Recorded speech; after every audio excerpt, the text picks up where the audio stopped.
Man, sorry y'all, I don't have my camera on me. This is just gonna have to be good stuff. A book and a phone.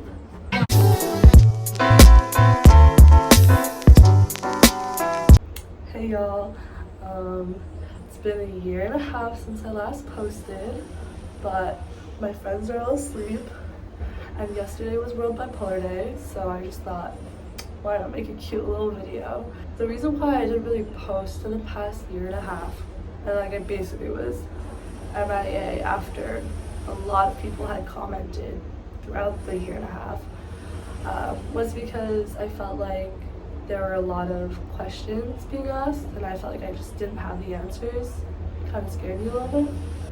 Because to be honest, in my video, it made it seem like I feel like I had everything under control, I had the treatment that I needed, and it was just only a matter of going along with it.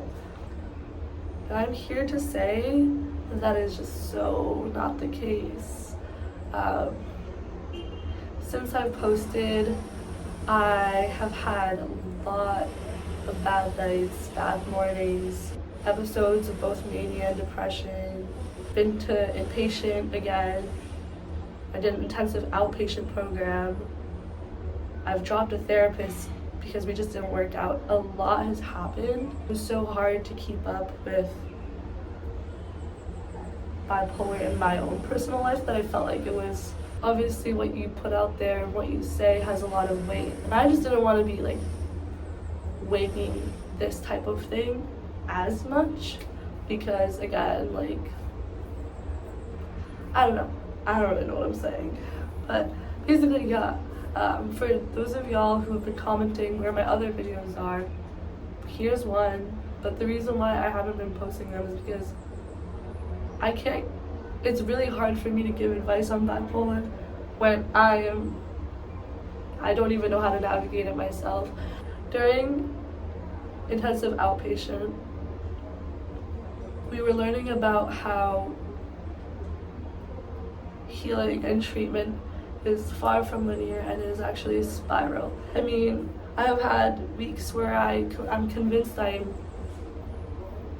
free of the disorder.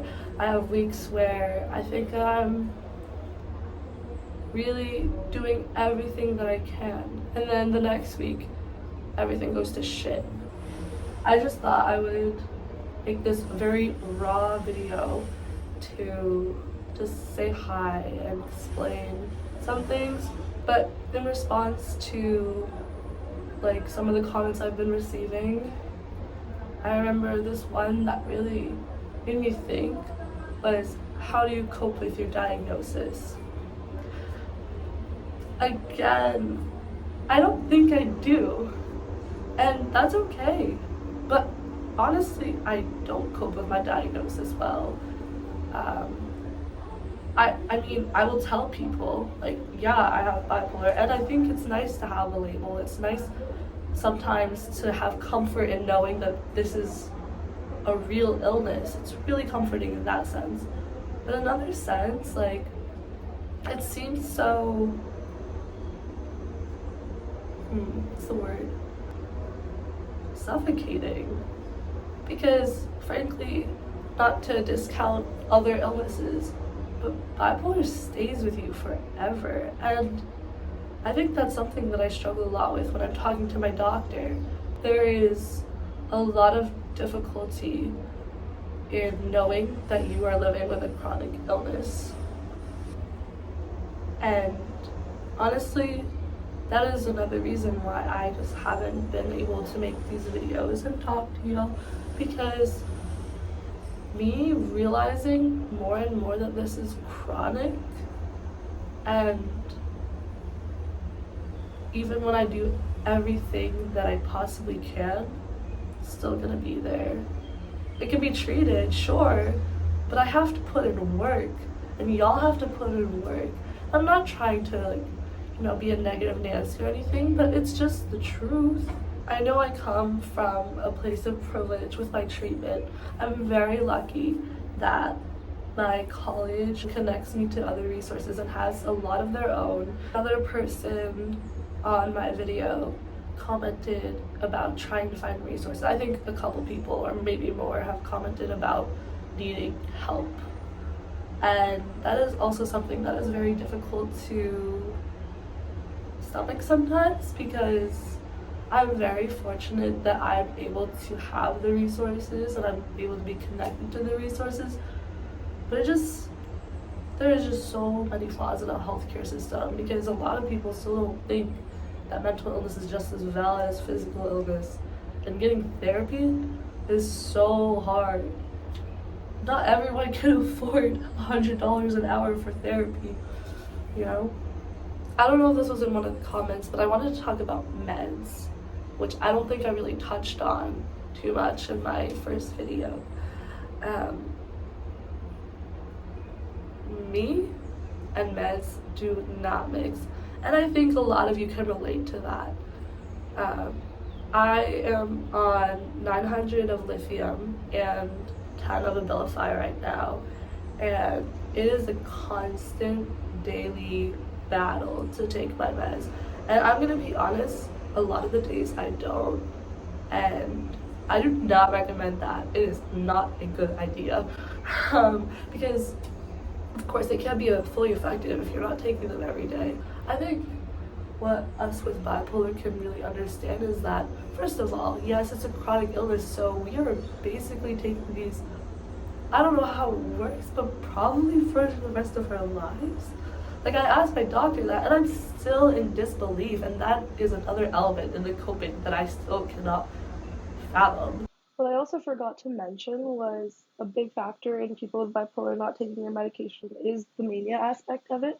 And I'm not trying to romanticize it anyway, but I think a lot of us can relate to the fact that when we're depressed for that long, sometimes the mania, the feeling, the elevated moods, the feeling of you're on top of the world is something that we strive towards because we're desperate. It's just, I hate pills. Like, I hate taking them, and I hate how I look at them when I look at those 5 pills in my hand. That's just a daily reminder that this is something that I'm going to have to deal with for the rest of my life. However, to backtrack on that, I have a very loving and supportive boyfriend who is very neurotypical, very logical, and he is telling me and constantly reminding me that those 5 pills are not only a reminder that I have bipolar, but a reminder that I have control over it. I think that is important to keep in mind and to remember. It makes a difference. And I've seen the difference, you know? I've taken my meds for maybe like 2 weeks at a time, and I feel better. I feel a lot better. And this is like without doing all the other stuff. But that's not to say that it isn't really hard to take our meds. Like lithium in particular, that stuff makes you groggy as hell. Like, and personally, I don't know about y'all, but I get so nauseous. From an outside perspective, yeah, they're tiny ass pills and you can just take them with a big gulp of water, but it's so much more than that. It's something we have to do every day. It's routine. Routine is hard, especially at our age. I don't know what the demographics exactly is of my viewers, but at least like for me personally, I'm in college, and a lot of my friends just go like without meds, day to day. They don't have to remember, they don't get nauseous, they don't have side effects, they don't have to deal with all of this stuff. And watching that, I get envious, and it just makes it so much harder. College is also very hard because you want to fit in, you want to be able to go out on a Friday and Saturday and whatever night, and having side effects of your meds on top of trying to fit in and go out is just another added layer. That was a rant. Time to the positive things. Meds. They are good. I feel like I should be like this, like, you know, like big advocate, like, you know, telling you to do it and all this stuff. But I feel like there are doctors to do that. I'm gonna be like the big or younger sister, whatever sister you want, to tell you that, yeah, it's okay to look at your pill bottle and flip it off. Disclaimer, flip it off, but then take them after, because you should always take your meds. As far as school has gone pretty poorly. I think I'm very lucky to have understanding professors. Some. I don't know if y'all are working or in school or something in between, taking leave, but life is hard. I don't know, it's really hard for me to just come on here, advocate for all these things, because like I haven't even mastered them myself, and I'm trying here. I'm trying, I really am. I'm starting a partial hospital program the Friday I get back from break. I try to respond to comments when I can. I definitely read all of them. Sometimes I don't know what to say though. I guess the takeaway message is I hate bipolar. You probably do too. It sucks. But no, we're all going through it together. You're not alone. And there is a light at the end of the tunnel. I'm currently reading this book actually. I haven't gone through all of it, so maybe we can have a book talk for next time. I'm just gonna hold my phone. It's called The Unquiet Mind. I've been recommended it by my therapist and psychiatrist. It's a success story, you know, about this woman who Kay Redfield Jameson, and she has the least linear path in her road to treatment. Now, I haven't finished it, but she reaches the light at the end of the tunnel, and honestly that's what I need right now. One day I will, and y'all will, all be so badass at taking your meds or exercising or talking to friends, families, therapists, whoever you want to talk to, and doing things that you love, because honestly sometimes that's the best therapy. I think